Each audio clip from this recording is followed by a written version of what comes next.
Good day, Ms. Devia. I'm Andrei Umali from BSc Owanji, and for today's video lecture, I'm going to discuss the chemistry of coordination compound metal complexes. So for today's video lecture, I assume that you must learn the different key objectives regarding the coordination of compounds metal complexes. So for the first one, I hope that you must appreciate the postulates of Werner's theory of coordination compounds. Second is to know the meaning of terms coordination entity, central atom ion, ligand, coordination number, coordination sphere, coordination polyhedron, oxidation number, homoleptic, and heteroleptic. Next is to learn the rules of nomenclature of coordination of compounds. Next is to write the formulas of names of mononuclear coordination compounds. Next is to define different types of isomerism in coordination compounds. Next is to understand the nature of bonding in coordination compounds in terms of the valence bond and crystal field theories. For the last one is to appreciate the importance of application of coordination compounds in our day-to-day life. Chemistry of coordination compounds. Coordination compounds are molecules that possess one or multiple metal centers that is bound to ligands. It consists of atoms, ions, or molecules that donate electrons to the metal. Next is these complexes can be neutral or charged. When the complex is charged, it is stabilized by neighboring counter ions. Next is a complex ion has a metal ion at its center with a number of other molecules or ions surrounding it. Last is this can be considered to be attached to the central ion by coordinate or what we call the dative covalent bonds. And in some cases, the bonding is actually more complicated than that. A major application of coordination compounds is their use as a catalyst, which serve to alter the rate of chemical reaction. Certain complex metal catalysts, for example, play key role in the production of polyethylene and polypropylene. In addition, a very stable class of organometallic coordination compounds has provided impetus to the development of organic metallic chemistry. Organometallic coordination compounds are sometimes characterized by sandwich structures, in which two molecules of an unsaturated cyclic hydrocarbon which lack one or more hydrogen atoms bond on either side of metal ion. This results in a highly stable aromatic system. Transition metals form a large number of complex compounds in which the metal atoms are bound to a number of anions or neutral molecules by sharing of electrons. In modern terminology, such compounds are called coordination compounds. The chemistry of coordination compounds is an important and challenging area of modern inorganic chemistry. It's because of new concepts of chemical bonding and molecular structure have provided insights into the functioning of these compounds as vital components of biological system. Chlorophyll, hemoglobin, and vitamin B12 are coordination compounds of magnesium, iron, and cobalt respectively. Variety of metallurgical processes, industrial catalysts, and analytical reagents involve the use of coordination compounds. Coordination compounds also find many applications in electroplating, textile dyeing, and medicinal chemistry complexes. And here are some key points that we must learn about it. First is, this is a central metal atom bonded to a group of molecules or ions in a metal complex. Next, if it's charged, it is a complex ion. Compound containing complexes are coordination compounds. Next is the molecules or ion coordinating to the metal are the ligands. Next is they are usually anions or polar molecule.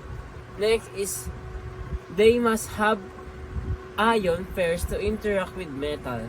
Next is the overall charge of the complex depends on the oxidation state of metal and the charge brought by the ligands. Here is one example of a complex. The image shown is a cobalt-3 complex or coordination entity. The central metal ion has 6 ammonia molecules attached. These attached molecules are called ligands. The complex forms because the lone pairs of electrons on the ammonia ligands are attracted to the positive charge on the cobalt ion. The bond between a ligand and the central metal is weaker than a typical covalent or ionic bond. Another way of saying this is that a complex form when a Lewis acid, the metal in the center, and Lewis base, that's the ligand, combine to form a coordination compound. Werner's theory. Alfred Werner is a Swiss chemist, and he was the first to formulate this idea about the structures of coordination compounds. He prepared and characterized a large number of coordination compounds and studied their physical and chemical behavior by simple experimental techniques.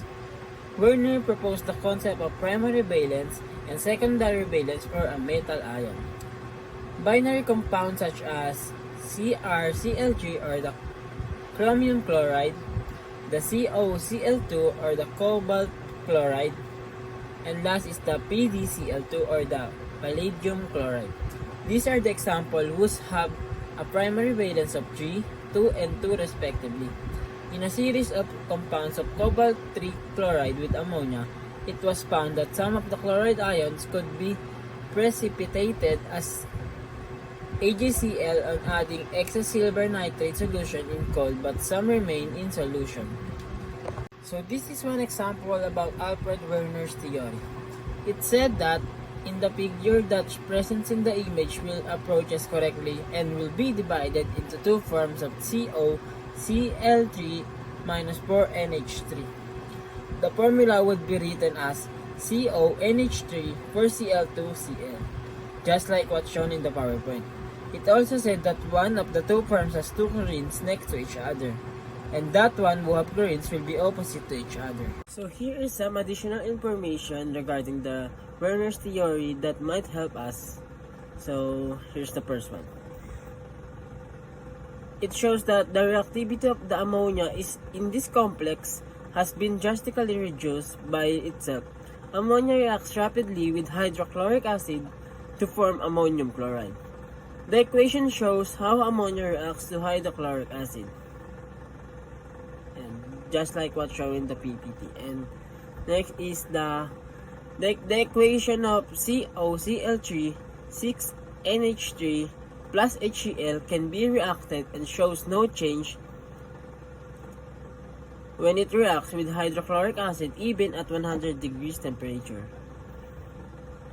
Next is the solution of Cl negative that interacts Ag positive ion to form a compound which is AgCl.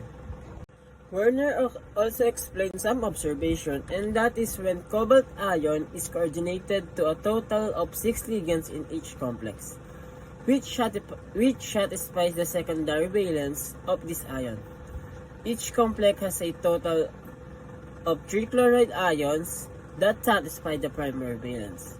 Some of the Cl negative ions are free to dissociate when the complex dissolves in water. Others are bound to the CO3 positive ion and neither dissociate nor react with Ag positive ion. So here is some few examples about the Werner's theory. So it also added that the CONH3 6Cl3 complex disassociates in the water to give a total of 4 ions, and all 3 Cl negative ions are free to react with the Ag positive ion. It also shows that how the 3 Cl negative ions reacts to have a product of 4 total ions. And for the second example equation, it shows that one of the chloride ions is bound to the cobalt in the equation of CONH3 5Cl Cl12 complex, and that only 3 ions are formed when these compounds dissolves in water, and only 2 Cl negative ions are free to precipitate with Ag positive ion. And for third chemical equation, it presents that the 3 Cl ions are free to dissociate when the CONH3 5H2O Cl3 dissolves in water, and when they precipitate when Ag positive ions are added to the solution. So here's the last example I discussed about the Werner's theory. It shows in the equations below the example of how 2 of the chloride ions are bound to the cobalt, or how they react to cobalt in the equation CONH3 4Cl2Cl. That results that only two ions are formed when this compound dissolves in water, and only one Cl negative ion is free to precipitate with Ag positive ions. And given in the figure below that Werner assumed that transition metal complexes had definite shapes, according to his theory, the ligands in 6-coordinate cobalt-3 complexes are oriented toward the corners of an octahedron, and it was shown in the figure below. The metal-ligand bond. The bonding between metals and ligands can occur on a spectrum of covalence and strength. Some metal-ligand bonds are similar to ionic interactions, while others are essentially covalent. Bonds between metals and ligands are commonly referred as coordinate covalent bonds. So what is coordination? Coordination are also called ligancy. The number of atoms, ions, or molecules that a central atom or ions holds as its nearest neighbors in a complex, or coordination compound, or in a crystal. The coordination number of an atom can be found when molecule or fully atomic ion is found by counting the number of atoms bound to it. Coordination number. The atom that supplies the lone pairs of electrons for the metal-ligand bond is the donor atom. The number of these atoms is the coordination number. The most commonly encountered numbers are 4 and 6. In coordination chemistry, the coordination number is the number of ligands attached to the central ion, more specifically the number of donor atoms. Coordination numbers are normally between 2 and 9. The number of bonds depends on the size, charge, and electron configuration of the metal ion and the ligands. Typically, the chemistry of complexes is dominated by interaction between S and P molecular orbitals of the ligands and the d orbitals of the metal ion. Typical coordination numbers. A coordination number is the number of ions and atoms around the central neutron, or the total number of attachment location to the central element in a molecule. Coordination numbers typically ranges from 2 to 16. An example of it are shown in the pictures. Oxidation number. The oxidation number, or oxidation state, of an atom is the charge that would exist on the atom if the bonding were completely ionic. This oxidation number is an indicator of the degree or oxidation, or what we call the loss of electrons, of an atom in a chemical compound. Conceptually, the oxidation state may be positive, negative, or zero. Is the hypothetical charge that an atom would have if all bonds to atoms of different elements were 100% ionic, with no covalent component. Oxidation number are typically represented by small integers. Here are some key concepts about the oxidation number. First is that the oxidation number of an atom is the charge that would exist on the atom if the bonding were completely ionic, just like what I said in the previous slide. Next is, in the simple ions, the oxidation number of the atom is the charge on the ion.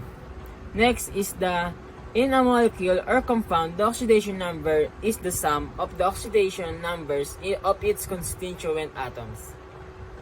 So next is, atoms with d shell electrons can have several different oxidation number. And here's another key components that is not in the PPT. In complex ions or molecules, the oxidation number of these atoms can be calculated if we assume that the oxidation numbers of the other atoms in the species are fixed. Lastly is the oxidation number of metal with more than one oxidation state are represented by Roman numerals. So I have here one example of oxidation number. As we can see, there's a figure which represents the oxidation number of carbon and hydrogen in ethane. So the question is, what is the oxidation number of C2H6? The oxidation number of C is -3. The oxidation number of H is +1. H positive has an oxidation number of +1. For the compound, we calculate the oxidation number as follows: 2, 2, negative 3 plus 6, positive 1 is equals to 0. And therefore, the oxidation number of C2H6 is 0. Multiple oxidation states.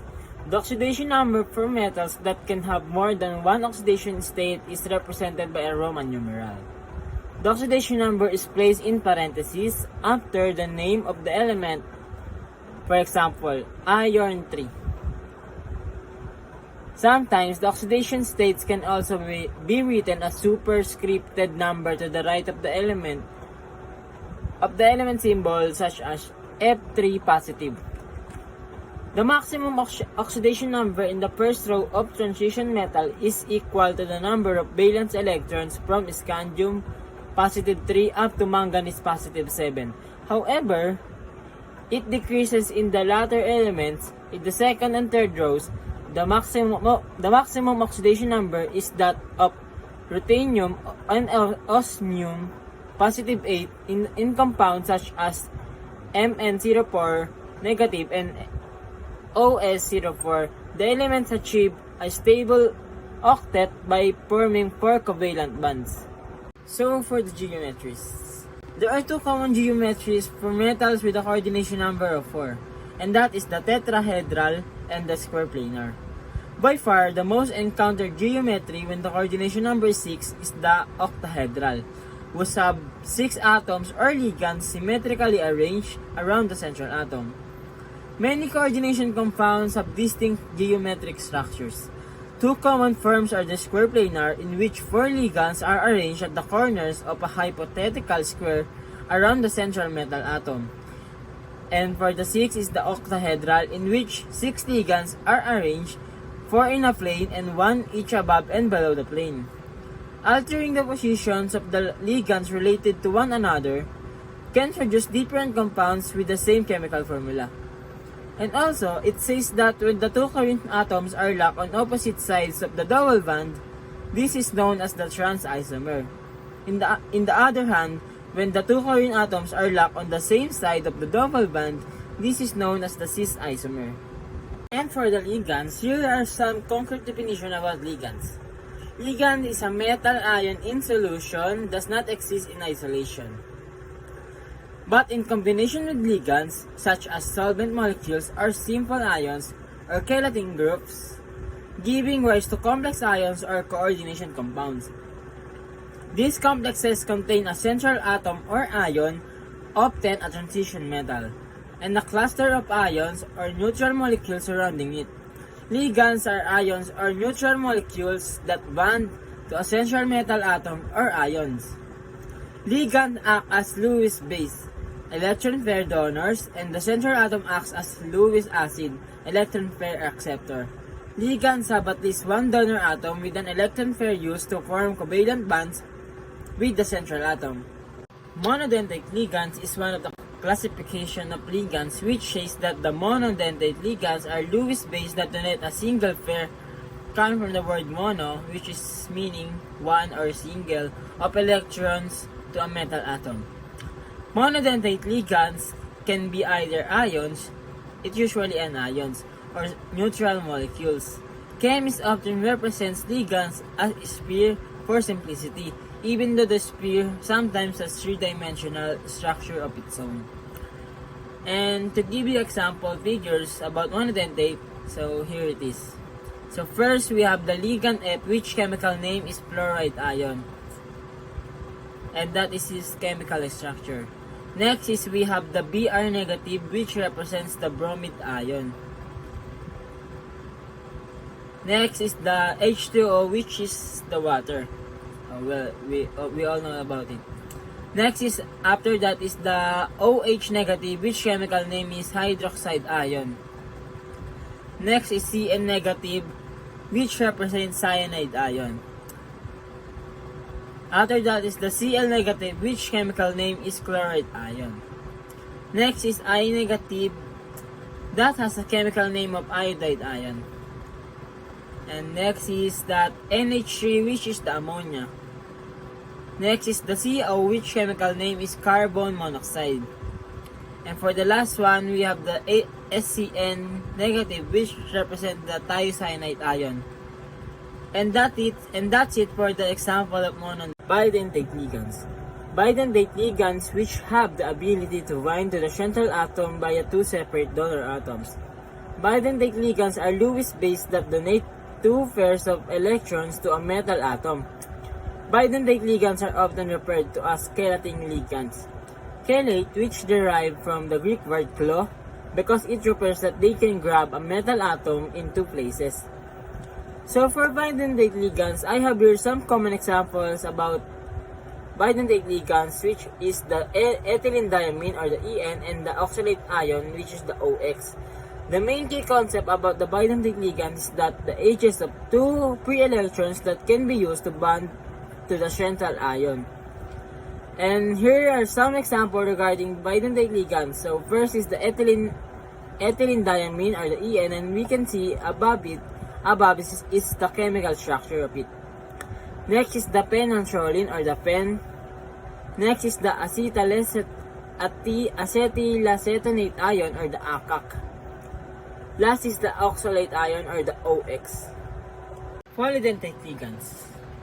Polydentate ligands is a ligand that bonds to a central metal ion by more than one donor atom. Is a polydentate ligand.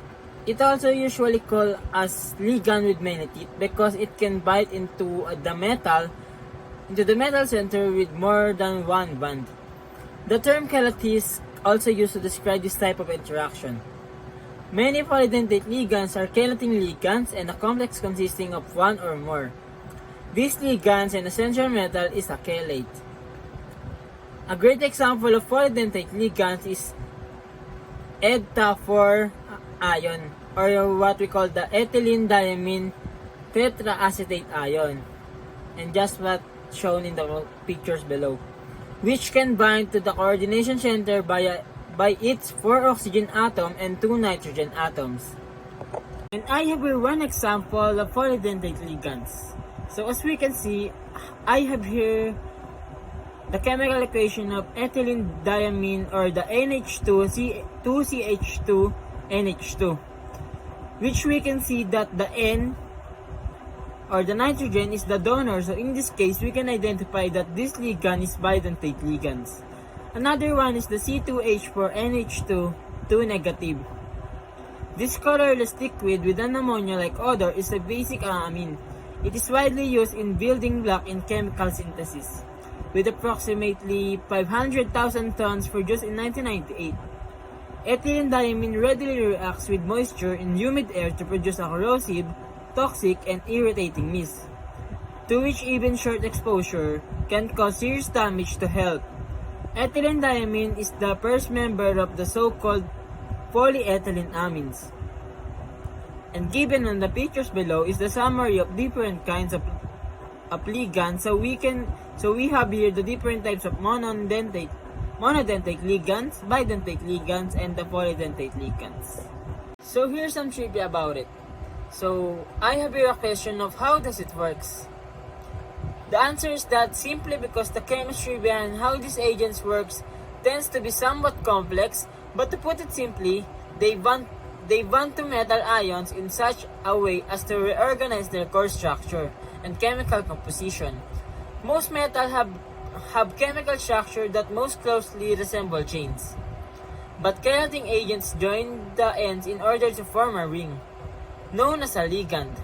This ring structure makes the ions more stable and helps them to move with a greater ease through a range of different environments.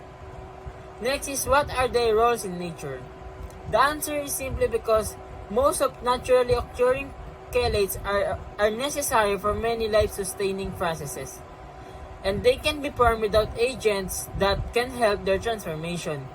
The vitamin B12 cobalt complex is one example.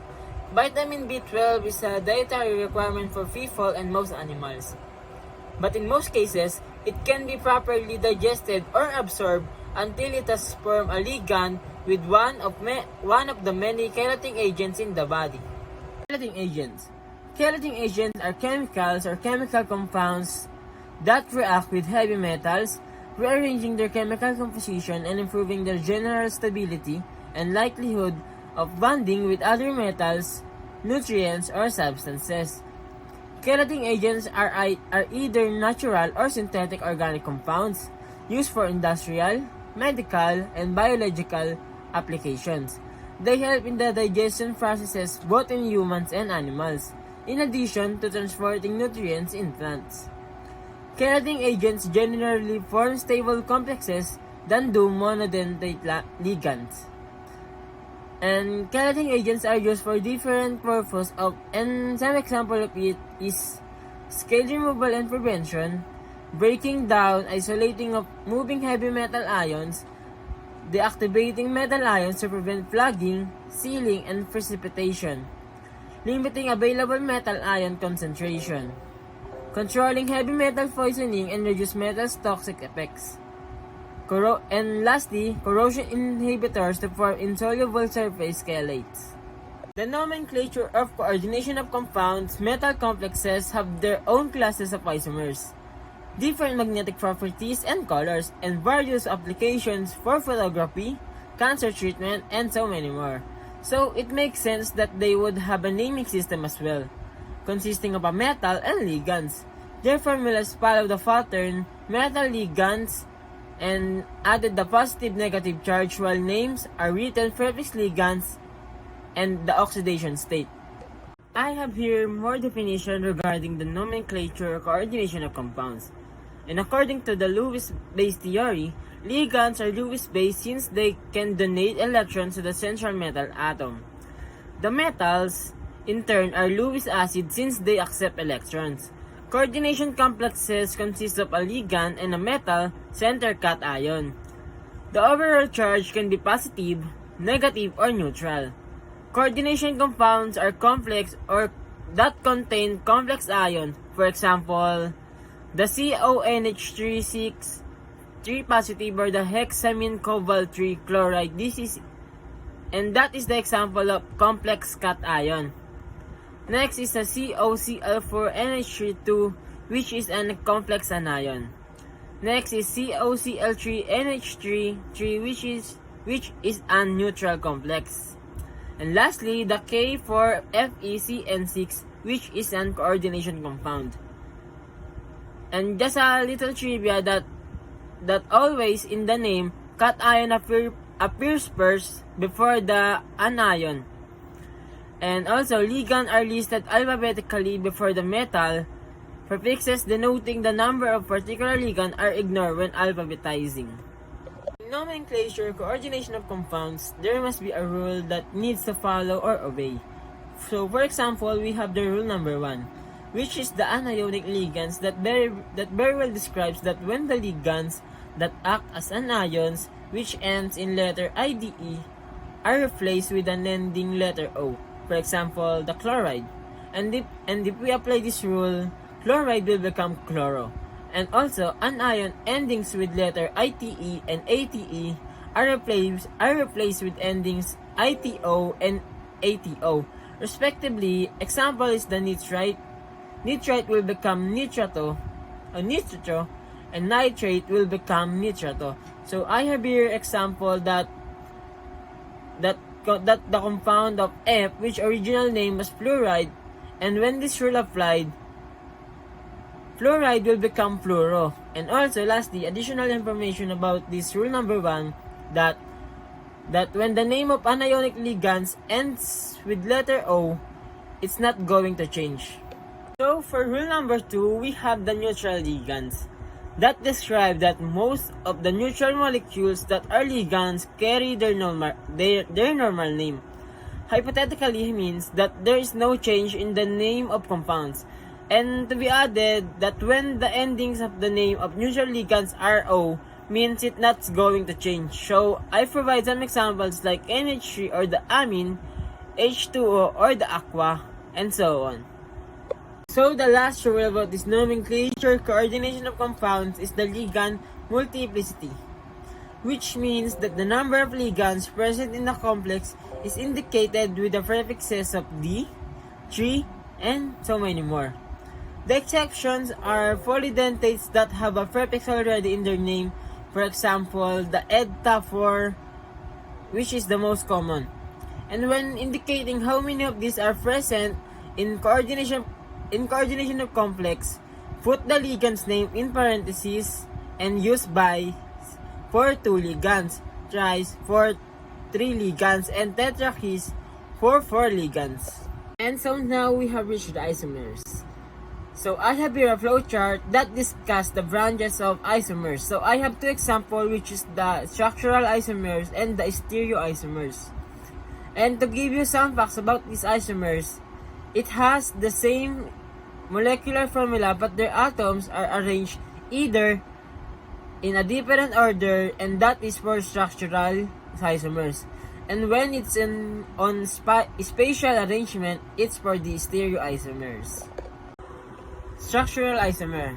So, structural isomer is also known as the constitutional isomer, is one in which 2 or more organic compounds have the same molecular formulas but they are different in their structures. So, the 2 molecules below have the same chemical formula but different molecules because they are different in the location of their metal group. And to add it, structural isomer are isomers that have the same component atoms but they are arranged differently from each other.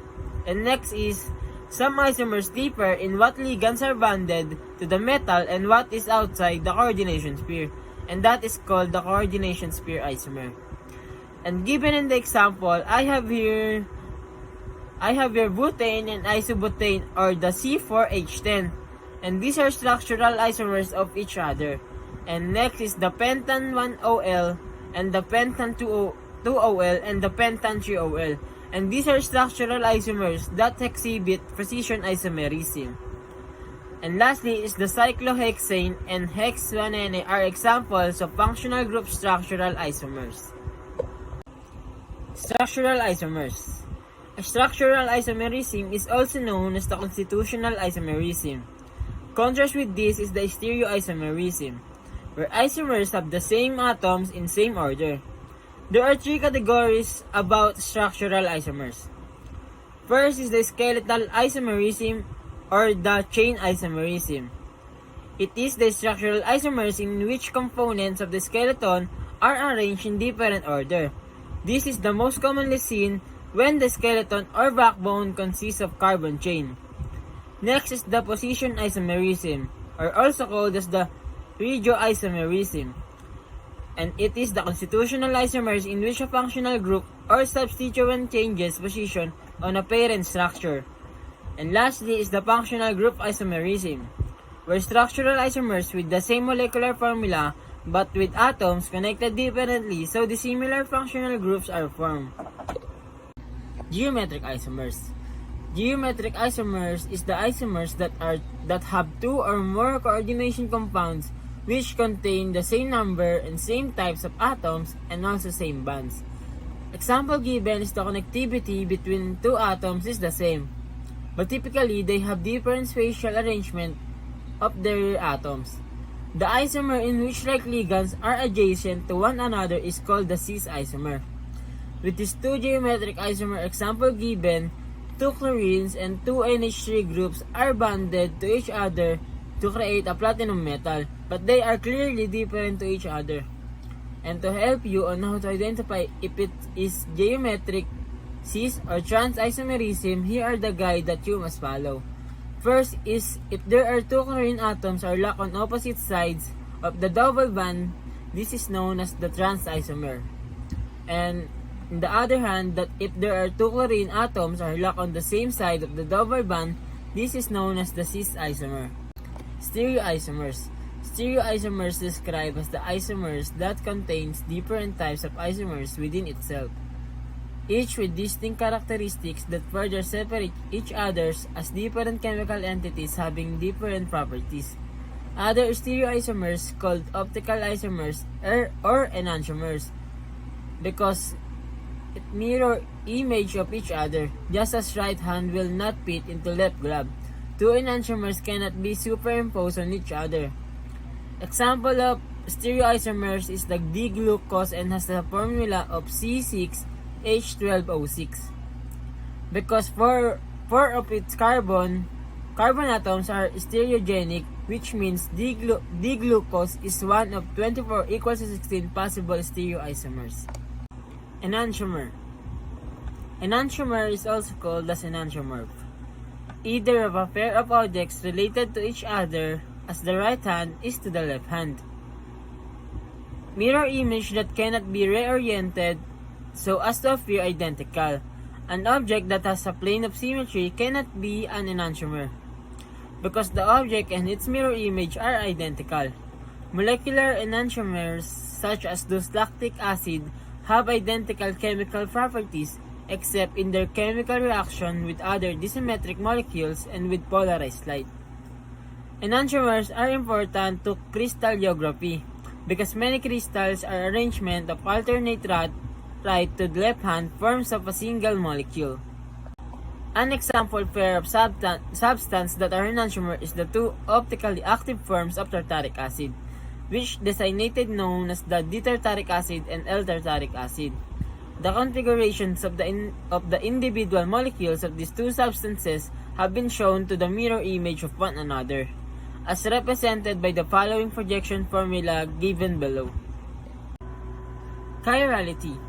Chirality contains the different types of isomers within itself, each with distinct characteristics that further separate each other as different chemical entities having different properties.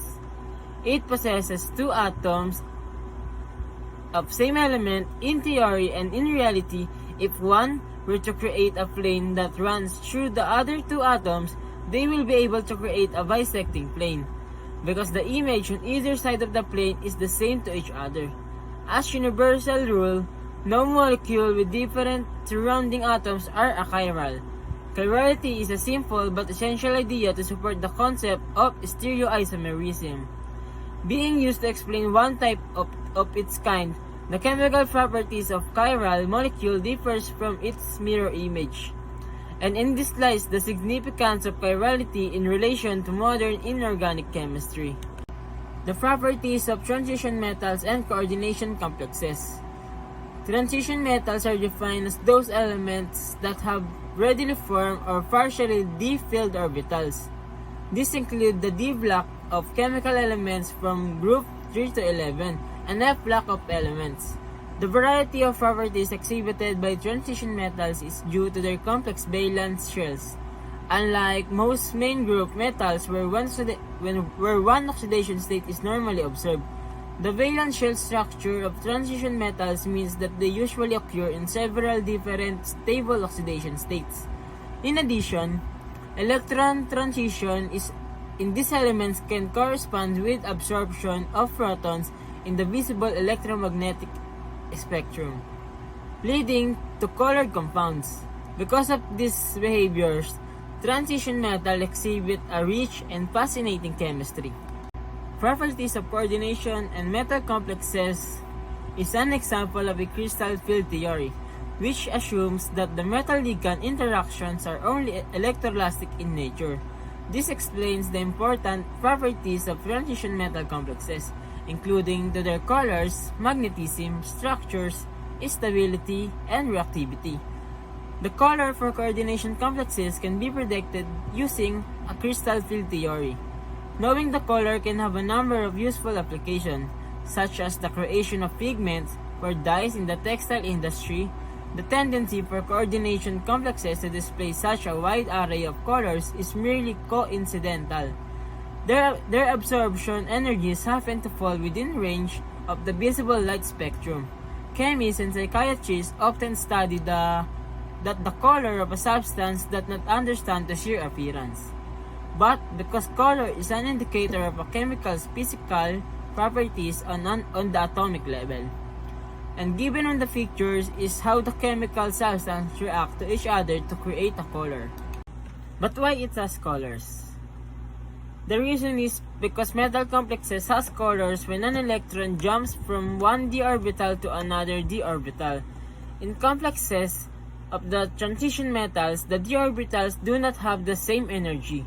The reason why transition metals is particular are colorful because they have unfilled or either half-filled d orbitals. If there are no light absorbed all reflected gets white color. And all the light absorbs, none get reflected, and it becomes black colors. The color wheel that presents in the slides shows you which colors are opposite from one another. The color wheel helps you to predict the color that a chemical absorbs based on the color it appears, and vice versa. The electromagnetic spectrum. The electromagnetic spectrum is made up of photons and different wavelengths. Photons unique is displaying the properties of both waves and particles, create visible light and colors in a small portion of the EM spectrum. This visible light portion has wavelength in approximately 400 to 700 nanometer range. Each specific wavelength corresponds to a different color, and when all the wavelengths are present, it appears as white light. The wavelength and frequency of a wave are inversely proportional. As one gets increases, the other one gets decreases. This is the consequences of all light traveling at the same speed. Because of this relationship, blue light has much higher frequency and more energy than red light. In general, photons to the right of the EM spectrum have increasingly higher energy than photons to the left. Color is perceived in two ways. First is through additive mixing, where different colors are made by combining different colors of light. Next is through subtractive mixing, where different wavelengths of light are taken out so that the light is no longer pure white. For colors of coordination complexes, subtractive mixing is considered. The idea behind this subtractive mixing is that white light, which is made from all the colors mixed together, interacts with an object. The object absorbs some of the light and then reflects or transmits both, or depending on the object, to the rest of the light which contacts to the eye.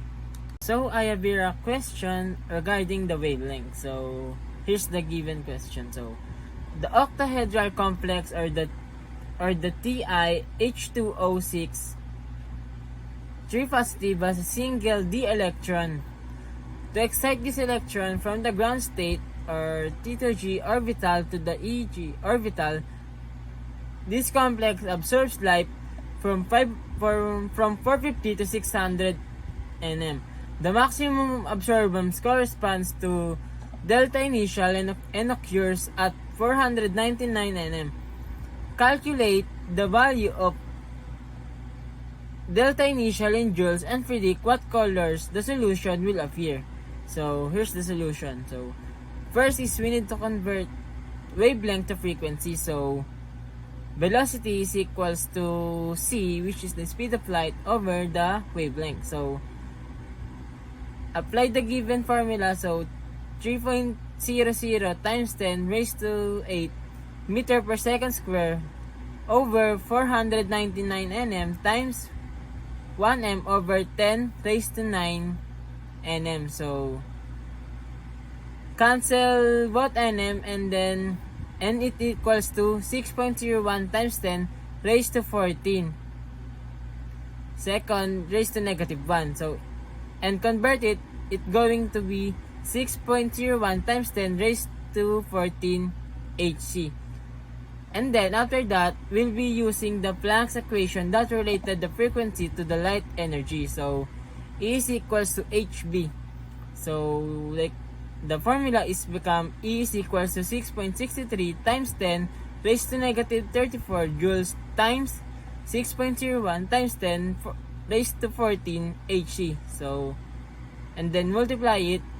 The final answer will become 3.99 times 10 raised to negative 19 joules.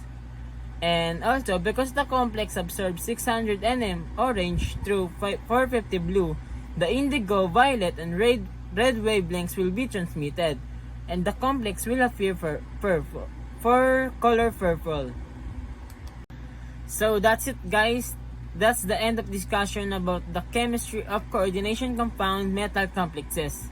And I hope that you learn something from this topic that I discussed. And thank you to our prof. And here are the references that I'll use in creating this PowerPoint presentation. Thank you.